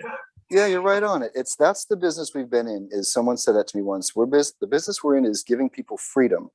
The freedom to, if you want to go on a walk, your legs need to work and your lungs need to work. So the health, if you have health, you have freedom, which is awesome. And the terrain, one thing my dad said is, what we do is we educate and empower people. When you listen and think about the way the terrain works, it's very empowering. And I think it's part of the pandemic. If you want to know what's going on with your health, you can look at nature. We are a part of nature. And man went wrong when it thought it could improve on what nature did with regards to health. When we think we're separate, it doesn't work that way. I've said it many times, I'll say it again. what makes you think you end at your fingertips when part of your respiratory system is in the tree over there? You know, and it really is, my dad would say health is simple, people are complicated. If we can simplify things, breathe and enjoy nature and look at what nature does when the dogs are eating grass because they're not feeling well, there's something about raw greens there. It's really nice what we do. I love it. It's simple and it takes the guesswork out of life for people and the mystery out of some of the stuff. And it's really, really empowering. So I'm going to share more and more as time goes on with the class. I'm here as a resource for you guys. And I appreciate the resources I found here too as well. Awesome. Yeah, thank you. And that ringtone, sorry. And the ringtone is definitely whatever resonates. Yes, you got extra points just for identifying the song on my ringtone. So that's Smooth Criminal by Alien Ant Farm, everybody. And Yes. yeah, just the name of the band always like struck me as a fantastic name, Alien Ant Farm. This idea that we're in an ant farm and, you know, we're being watched over or kind of observed. Maybe there's an alien tapping on the firmament, ding, ding, ding, watching what we're doing. I don't know. It's just fun. Awesome. But the band's great. The album's great. And yeah, that was a good little bridge to have a connection. And then it turns out we're both musicians as well. You know, we play the guitar. I was telling you about my backstory as a double bass player, and now I'm a guitarist. And yeah, so anyone who hasn't talked to Adam yet, I encourage you to get on his calendar and have a chat, because I was super excited when you showed up. And actually, I remember the Q&A, I think, when you first spoke. And I was in here with my wife, and I was just kind of like, shh, I gotta listen to this. And so yeah, I'm really glad you're here, man. I think you're in the right place, and I think yeah, the connections you're making, the people you're talking to, is what it's all about. We're all growing together, and awesome. It's not my world, it's not yours, it's ours. And your deal live is awesome. I'm gonna go relax and let you do your thing. Good stuff, man. All right, right on. Thank you. So we were at Friday, yes, the Autonomy Friday night live question followed by question and answer session. This week was week 6, which is the productive skill sets of prosperity. Now, one of the biggest challenges of doing it live for anyone who's hasn't done it before or is thinking about doing it is having to pick only 2 slides to show from these lectures, which have multiple hundreds of slides in them, and all of them are valuable nuggets of wisdom and insight, which are applicable and useful, seeds which grow over time, they germinate, and they become actions and changes in a real, meaningful, substantial way. But you're only allowed to show 2 on the Do It Live. So I whittled it down to 20, then I whittled it down to 2, and I'm going to share with you now one of those 2 that I decided to pick. Share screen, brave, and here it is. All right, so this slide is talking about the journey of getting interested in something and then getting energized because we've discovered this new thing that we want to learn and we want to do. And then the energy wanes and we run out of steam and then we quit. So many people are in this cycle of interest, energy, quit, interest, energy, quit. When I look back on my life, I can see scattered around me all these different things that I thought I was going to do and I was going to become excellent at, and I was going to learn and master and do for the rest of my life. And that quit point on the graph here so many times on so many different things. I won't list them now, but there's a lot, trust me. This is key, that we learn how to not get stuck in this 3-step interest, energy, quit cycle. And I thought this was a powerful slide because it's just so true and so applicable to me. If we can push through that time where we want to quit, if we can recognize it, anticipate it, we know, oh, I'm going to quit here. I'm basically paraphrasing Richard at this point, but it's worth repeating and paraphrasing. If we know we're going to quit, we know we're going to hit that resistance, we keep going, then we move up, we get the payoff, and then we get the satisfaction. And I thought this is just a powerful slide, a powerful graphic to really capture that. So yeah, quitting. Has anybody got experiences when they wanted to quit or did quit or felt like quitting and didn't? Any of these kind of stories that they would like to share with us now?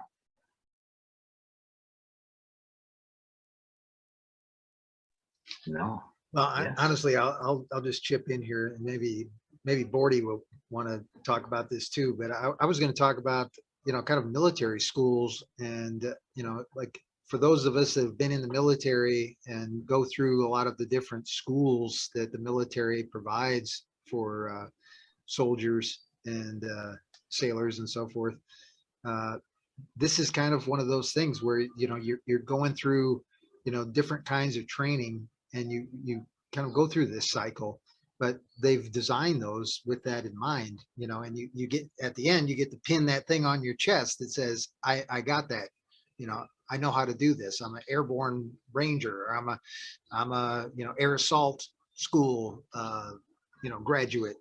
There's all these little schools that are kind of these 3 or 6 or 8 week or 12 week kind of things, where they go through these cycles where they really push you to the limit, with that idea that you've got to push through that low spot, because that low spot is also like maximum opportunity. That's where you really, that's where the opportunities really lie, is in that difficult period. And I think, unfortunately, the military does a pretty good job of training that into their kind of career soldiers. But, I think that's kind of one of the things that we don't see a lot in the, in the civilian world, is that kind of that opportunity to be, constantly kind of putting something on your chest that says, yeah, I did that, and when you get, when you see those guys that have got, that board of stuff that they've achieved, and these medals and all this other kind of thing, that's what they're saying. They're saying, man, I've been through a lot of different things, and, I'm not going to quit. So really good point that you make there, Michael, to be able to show people that it is about getting through that adversity. And part of the planning is that that there will be a payoff. You will not be able to see it at that darkest place. And I like that old saying, if you're going through hell, don't stop here. You just really do learn to keep on, just taking it. One of the interesting things while we were at Sandhurst that we came up ourselves at certain times, it was success was the absence of punishment. That you weren't just getting it down. So just reinforcing that pushing through that tough time to be able to get that skills, to learn, to move that memorization of that task from the front of your mind where it's a struggle towards the back. And a great analogy that I want to share with everybody, I played a lot of sport when I was a kid in Australia. Baseball actually was the one that I really loved. And when I was going through from school, and then started playing at university as well, a lot of other people had dropped off, and yet I was still playing. I was giving it even more focus, because I sure as hell wasn't interested in my studies. And I suddenly found myself playing with, the top guys in Australia. Some of those guys that I played with then went on to win silver medals at the Olympics when baseball was a sport there. If a mediocre bloke like me can get up and do that, how good can everybody be if they just plan through to get past that quit stage? And I think we can probably all look at our skill sets and realize we went past that quit stage, and gosh, we are glad that we did. Yeah, so true. Well said. Excellent points. I really love the idea that the quit stage is also the maximum opportunity stage, because you're right. You don't know what you're capable of until you push, until you keep going and keep getting out there and keep going after it. And you can tell people are hungry for this kind of thing, because you have the rise of these characters like the David Goggins and the Jocko Willink. There's Alex Honnold, the rock climber, who he's in a film called Free Solo, and if anyone hasn't seen that, I would recommend they check it out. It's astonishing. But these people they just keep going, and you don't know what you're capable of unless you get to that point and you want to quit, and you just say no. Just say no and keep going. So yeah, thank you for those additions. Does anybody else want to speak to this this very satisfying journey of beginning, middle, and end? But we have to make sure we don't get stuck in the middle in the quitting stage. We've got to get to the end, the payoff and the satisfaction. Does anybody else want to add to this slide and this topic and this kind of journey? Going, gone. All right, no worries. Yeah, so off the back of this slide, a week ago, so I'm kind of, this wasn't last week, this is actually the week before, but Ryan, who's here on this call today, you posted a video called The Reward, which I have here. And this slide and this video go together wonderfully, really, really well. And I wanted to play a bit of this video. I'm not going to play the whole thing because it's something that you can go out and check and have a look at. But I'm going to play the part of this video that kind of takes us through the interest and the energy down to this part, the quit. And then I'm going to stop it because it's going to frustrate you and hopefully make you say, why did you do that? I'm going to go and watch that thing now. But this is really worth looking at because it captures the first three parts of this slide beautifully, in my opinion. So hopefully this is going to load and it's not going to fry my computer and strain my internet bandwidth too much. And this is animation and one which Ryan shared, and Ryan, you said that it's got a fantastic autonomous message of autonomy. It's got a great sort of surprise ending as well, which I won't spoil, but I encourage people to go and check out. And there's no dialogue, you know, it's just animation and sounds, and this is really worth looking at from the point of view of going, especially with other people.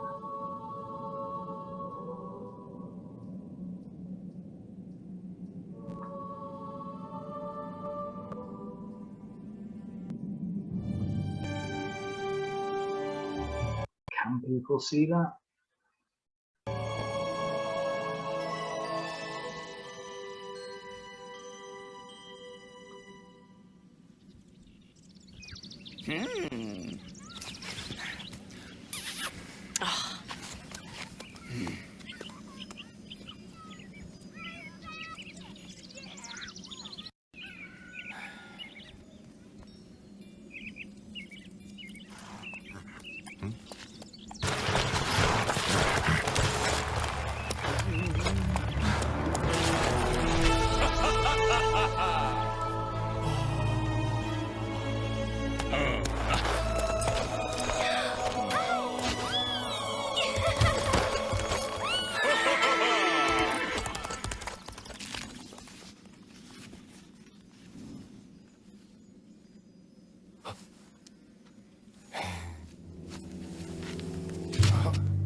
take myself off mute.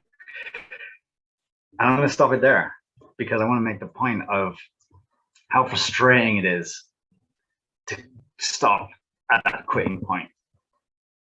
That is not the place you want the story to end. That is not the place where the credits roll. Nobody wants to see that film. Everyone wants to know what happens next. Everybody wants to see how this pans out and what adventure they go on. And I think that's just absolutely critical. It's one of the things in autonomy which I continually reflect on is the lifetime enrollment, the fact that we get to come back here forever for the rest of our lives. Whenever we want, the doors are open. Whenever we need to step out of the craziness and into some sanity, whenever we need some encouragement, some wisdom, some guidance, we've got it. So we don't ever have to quit. It's a real key thing to just keep coming back, whatever stage you're at, whatever you're working on, whether it's a small thing or a huge thing, keep coming back, keep showing up, keep Just look at wallflowering. Mike and I. We were young people. Oops, how did that happen? You're both season 1, right? We were young people when we joined, and look at us now, but my camera won't work right now, so you can't look at me. I'll fix it. Well, you were looking glowing earlier. Thank you. That was the sun. But yeah, to be around the season 1, season 2, season 3 people, to know that you guys stick around. I have people saying to me now, the season 7 students coming in saying like, oh, you've been here since season 5. Oh, it must be good if you're still sticking around. And I'm like, I haven't even started. I'm day 1 as far as I'm concerned. But that is the tremendous amount of value and opportunity. And it's the gift that keeps on giving. It really is. So if you feel like quitting, please don't. Keep coming back, keep showing up, just listen, put the headphones in, go for a walk, do 10 minutes a day, whatever you can manage, the tiny habits, the little bit over the long term. It's the super marathon. It is not the sprint. And I thought that slide and that animation worked really well together to underscore that point. You're going to feel like quitting. You're going to feel like there's no way to make progress. But that's wrong. That's false. It's not true. So don't quit, because you don't want the story to end there. There's a lot more to the story. That was the slide I picked. I did have a second slide to also share, but we are coming up on 2 hours now. So I think I will not do the second slide because it was quite a hefty one. It had a lot of text on it and a lot of stuff to chew into. Yeah, so as we're coming up on the 2 hour mark, and my eyes are getting a bit tired from having this light shining in my face. I would like to invite anybody who feels like coming off mute and contributing on anything I've left out, anything I should have mentioned, any topic we've talked about you want to revisit, or just any sort of closing sentiment or remarks you would like to say. Anybody out there?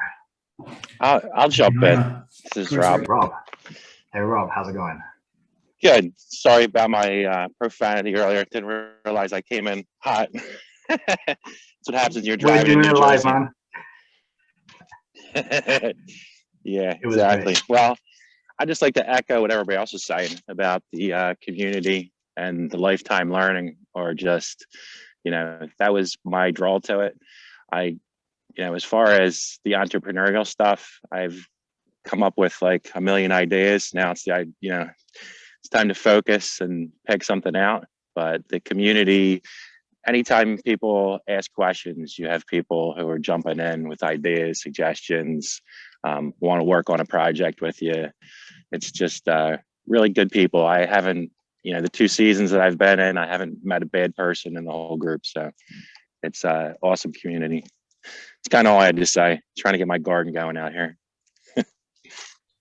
But, yeah, absolutely. You're starting to see the opportunity that is everywhere and infinite and all around us, and that we were programmed not to see.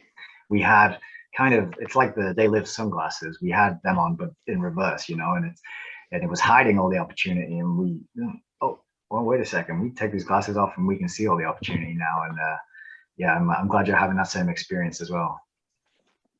On camera. Hey, what's up? Nephew trying to help. What are you working on All right. then? In your I am garden? working on this little plot of dirt. I'm trying to get it in shape and get some stuff planted.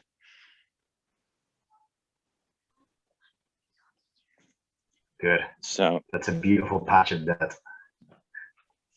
yeah, I got to clear some trees. I've got like 2 acres, but most of it's wooded. So there's only like a little spot in my yard that I can put any garden in. So I got to work on clearing some stuff out. I want to get a greenhouse in here, some chickens, get a little sustainability going, a little autonomy.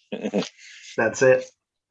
Go easy on the trees. I once did a day's work as a tree surgeon, you know, and I was just kind of seeing if I could do it, and you know, chopping down trees and putting them into wood chippers was heartbreaking for me, and I just had to sack it off after a day. I was like, I can't do this to trees, man, you know. But you know, as long as you are respecting it and putting it to good use and recycling and reusing it, I mean, it's got to be done. Yeah, right? But I got them all around. that's beautiful. All right, it's great talking. Thanks, Rob. Do it live. Talk to you later. See you soon. Awesome. Anybody else? Any sort of? I do have an outro, as I alluded to earlier in tonight's episode, ready to go. So, does anyone else want to? I'm just going to commend you, Nick, for a great do it live, putting it together and carrying it out. You know, wearing the suit, I think, was you know, kind of a tribute to the one of the videos we watched last night. What was Yeah, that? I probably should have mentioned that. Guy Ritchie. Yeah, the Guy Ritchie clip there is a pretty profound one that we've had a lot of discussions over the years on. But I wanted to say, you know, like what you're talking about with this idea of, like, you know, being able, having a lifetime, you know, commitment to autonomy and access to autonomy is almost like an insurance policy, where even if you do quit, you know, you can come back, you know, and it's like wherever you're at, you can leave, but you can always come back, and having that insurance policy is like that golden ticket, you know. It's like you always have the access, and that's really all you need, is to take those glasses off, like you said. Just, you know, getting back, being exposed to these kind of people. We've got every single one of these, the people in autonomy is someone that has a great deal of resources, and kind of like in that story, when you falter, there's somebody else that can pick you up and brush you off and take care of the problem. That's a hell of an insurance policy, and I think that's kind of what autonomy represents. So well done, and thanks so much for having us on. Thanks, Mike. I appreciate it, and thank you for your contributions. And it's been great. I've really enjoyed it. I was bricking it, as we say, for 3 hours before this started. But you guys have all really helped me and supported me and contributed and made it extremely fun. It's something that I definitely want to do again. And that goes for everyone here, whether or not you contributed. Just having a little, you know, your little icons at the top and seeing, oh, there's people out there listening, receiving the words, and sharing this moment. It's cool. And so I appreciate it. Hey, I just wanted to mention, Nick, this is not live, so you can re-record your intro if you so choose. Like right now, while you're sitting still in that suit, in that very thing, you can say, hey, da da da da da, welcome. I'm wearing a set today because of the Guy Ritchie, da da da da da, and then end it there, and then they'll blend it into the rest, if you so choose. I could do that, but yeah, I like the fact that we did it in one take and we did it live. So I might just let it go and let it be as it is, and nail my intro next time. Maybe I'll do week 6 of every season.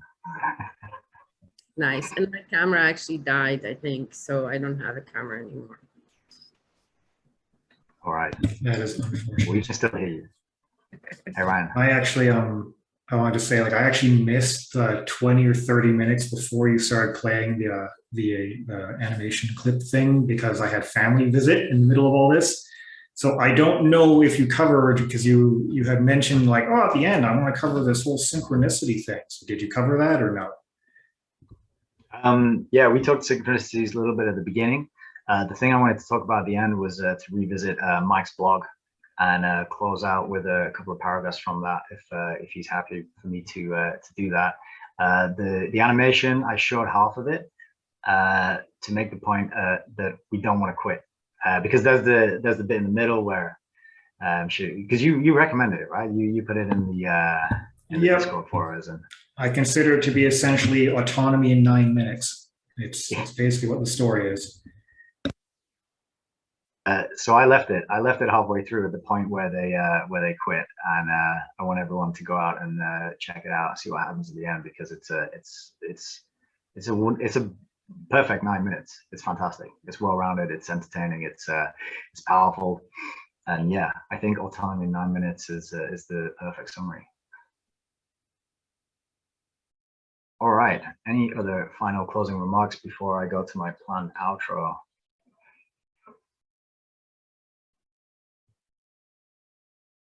No, I don't think there is.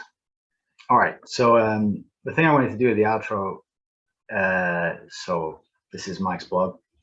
He just gave me the thumbs up to read this, and I really appreciate that. I read this last week. We touched on it in last Saturday's Do It Live.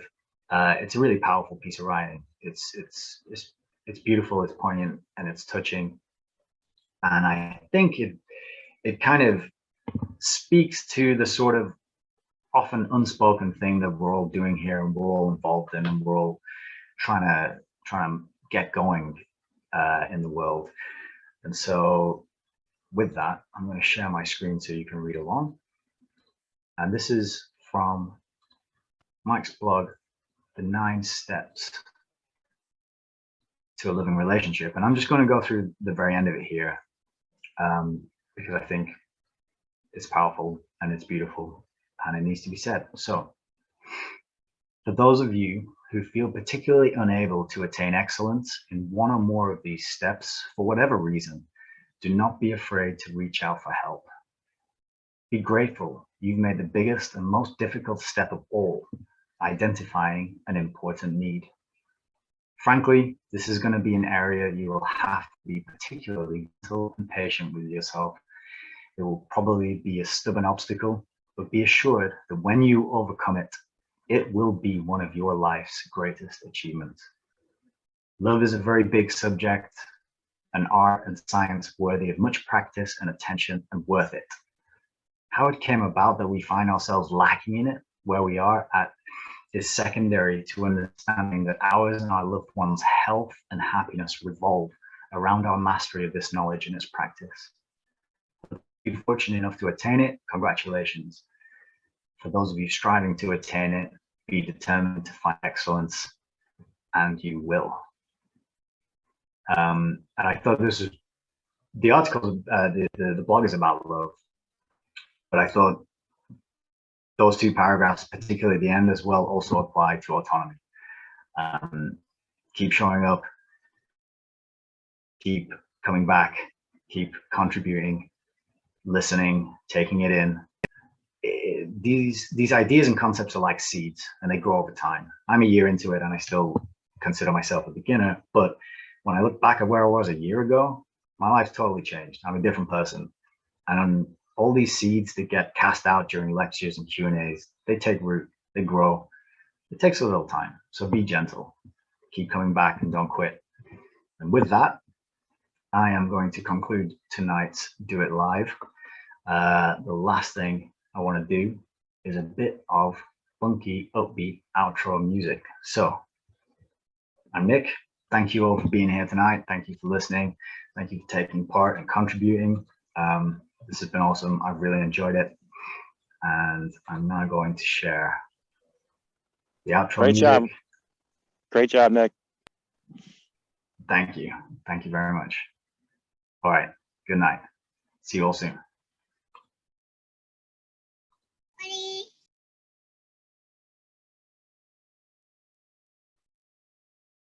Set, go. Yay!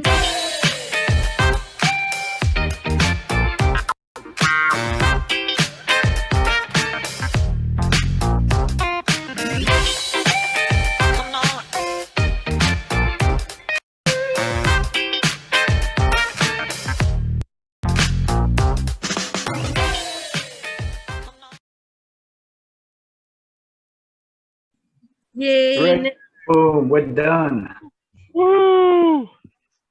That was awesome. Everyone has to do that. Yeah, well done, Nick. Thank you very much. Thank you very much for showing up, John, as well. I appreciate you you coming along. I did actually send an email to the support at autonomy email, because that's what I was told, that's what you guys said to do for like signing up for this, and I've heard nothing back.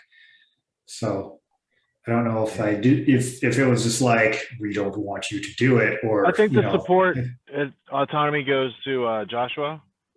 Support at Get Autonomy or Autonomy Unlimited. I'm not sure which one it is. I think it was Autonomy Unlimited. I have to go back and look.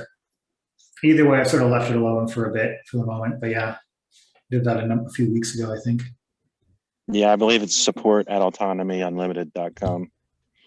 Yeah, which is the one I'd have to go back and look exactly which one. But either way, I'm interested in doing it if I can at some point, if I am allowed. Anyways. I'm sure you'll be great, Ryan. Do you really think that in autonomy there would be a possibility of us going, you know what? Yeah, Nick's great, Jerry's great, Jonathan's great, but that Brian guy, no, fuck him. Let's not do it. Who knows? Who knows? Yeah, seems unlikely. I think an email might have slipped through the cracks. Sorry, John. Go ahead. I was going to suggest to Ryan, use Discord and hit Josh up through that. That's how that was going to be the next step, because it's like, all right, well, maybe at first it was like maybe people are backlogged, you know, I'll leave it alone. But it's sort of been like, all right, well, if I don't do it eventually, then you know I'll have to wait till the next season. So yeah. One thing I learned in the new job is that the more people you CC into an email, the faster things get done. So tag everybody. That's why. Also a quick way to annoy everyone. I also have to tell you guys that Joshua prefers Joshua. Just. Oh yeah, extra 2 syllables. Joshua. 3. Occasionally I hear Kara call. Yeah, occasionally I hear Kara call him Josh, but she's high enough in his rankings that he'll take it from her. But I call him Joshua. Because one time he asked, he said, I prefer the extra 2 syllables. And I said, no problem. And I adjusted my thinking. Syllables. I get what you said. Yes. It also helps for disambiguation. Like when someone prefers James and not Jimmy, you know, these sort of things. So. Yeah, apologize to Joshua if you're listening. I didn't. Oh, no. Someone prefers Agnieszka instead of Annie. Sorry, Rich. Agnieszka. Thank you, Rich. We were talking about how to pronounce your name last night, actually. Why? Why? I think it was in Q&A, wasn't it? Last night's Q&A. Yeah, you got the helpful breakdown, the phonetic breakdown in your name, Agnieszka. It's really handy to have that there. There's also a YouTube video on how to pronounce my name. I didn't make it. Someone made all the different weird names, and it's one of them. But yeah. You can just passively aggressive send it in DMs to people who get it wrong. Right? Well, with me, my name is so weird. I don't care if people mispronounce it. As long as they do an honest effort, I'm good. You know, as long as they don't truncate. Clients are allowed to truncate it a little bit, but they pay me money, so that's different. With me, it was like it's just like my mom and all the women in my family call me Nicholas, and then everyone else in my life calls me Nick. I don't know how that came about, or it came to be divided that way, but that's what happened. All right. Well, yeah. Thanks again, everyone. This has been a lot of fun, and yeah, I'm gonna drink this glass of wine that I've had next to me all the way through. Good workout. Enjoy your evening, Nick. Thank you for hosting. Well done. And I'm really glad you're working with Bordy and that he recognized your raw talent and helped you find some direction and start applying it, and that everything's coming together for you. And I think it's really inspiring to everyone else. You know? Awesome. Thank you, Richard. It's couldn't have done it without you. Well, I couldn't have done it without you showing up for yourself, dude. So you did it for yourself. Oh, and you know what, Rich? I have to tell you another kudos to you, because all this time I thought that, you know, I was autonomous when I met you guys, but it wasn't really exactly true, because I was freaking depressed and agoraphobic when I met you guys and hardly ever leaving the house. And within January, and then what, by April, I was driving across Canada to go stay with my mother and get better. Yeah. So in 4 months, you kicked my ass enough. It wasn't about finances or jobs or anything like that. It was more about, no, learning to fly. Let's do it now. How about we do it now? Yeah. And when I made a decision, I think I told Eric I'm leaving and I'm moving to BC, and it was within 5 days that we were out. Yeah, and then you made the hop to Mexico. Well, yeah, that too. But and also, I couldn't do it without you. But the other fucked up thing is that going to Quebec was like, you know, I was really excited to go, and then it turned out to be such a shit show and stuff, and I became agoraphobic and scared and stuff. But in the end, I wouldn't have met you guys. I would never have gone to Mexico. I would never have upgraded my job. I would never had enough gumption to demand raises and titles and shit like that I'm doing these weeks. And yeah, without you guys. And notice I didn't have like gumption to demand raises and titles until season 7, and I'm from season 1, and I was autonomous to start with. So yeah, this is a lifetime project. Yeah, and I really love hearing. Thanks for sharing that story as well, because when you do the interviews and you talk to people, everyone's got these kind of stories. These like so many of us have already overcome challenges and crazy situations and crazy obstacles already prior to getting here, and it's just humbling and amazing to hear those stories. And that's another one that I hadn't heard before. And so thanks for sharing that. I didn't actually like it. I always used to say, haha, it's a joke. I was autonomous to begin with. I didn't really need autonomy. And, you know, I hoped out autonomy and like all this stuff. But just recently, I'm like, no, it's not really true. So there you go, Richard. Mwah. I would send you a kiss if I had a camera that worked. Lisa and I send you hugs. We send you hugs to Mexico. I would love to do that call, get on a call and catch up with you guys sometime soon. So let me know when you guys schedule it. When you schedule it. Sewing circle. Sewing circle? I want a sewing circle back. I was trying to talk to you earlier when we were talking. I know, I heard you. I couldn't unmute. I had a lot going on. No worries, no worries. Yeah. So weird to see Richard's picture but hear Lisa's voice. But I was also thinking that since I made this realization a couple days ago, I should have an interview with Joshua and do like a new, or maybe I should just do like an autonomy, whatever, advertisement. So I'll do that. So. I guess I missed the revelation, so I can't really comment on it. I just walked over a second ago. Richard will tell you. It was a big one. Okay.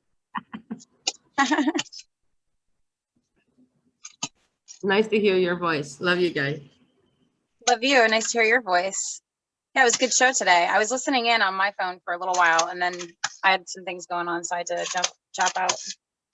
You know what was a good show? Leadership, Ethics, and Organization, when Michael interviewed me the other day. That was fun. Oh, send me a link. Send me a link. I didn't see that. No, I don't think it's out yet.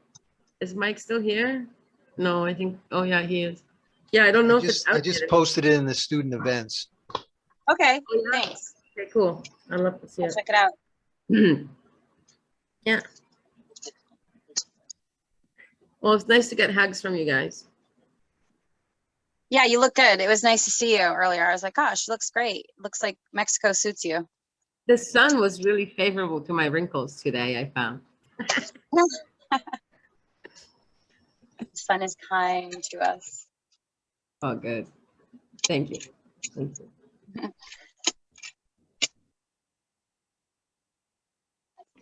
Great, do it live, Nick. Thanks, man. Thanks for joining in. Thanks for contributing, and thanks for your kind words. It's awesome. We should co-host one time. We basically pretty much co-hosted 2 now, you know. So let's do it officially. Guys, all have a great day. Take care, Rob. Great job. Thank you. So if I leave this, does that end it for everybody? Or Yeah, but can you that's guys fine. okay? We're good. Yeah, we're good. And kisses. You All right, shut we're it good. down, and I'll see you guys tomorrow. Q&A. Oh yeah. Hugs, kisses, love, encouragement, and warm feelings to everybody. You're all now my favorites because you were here for this. So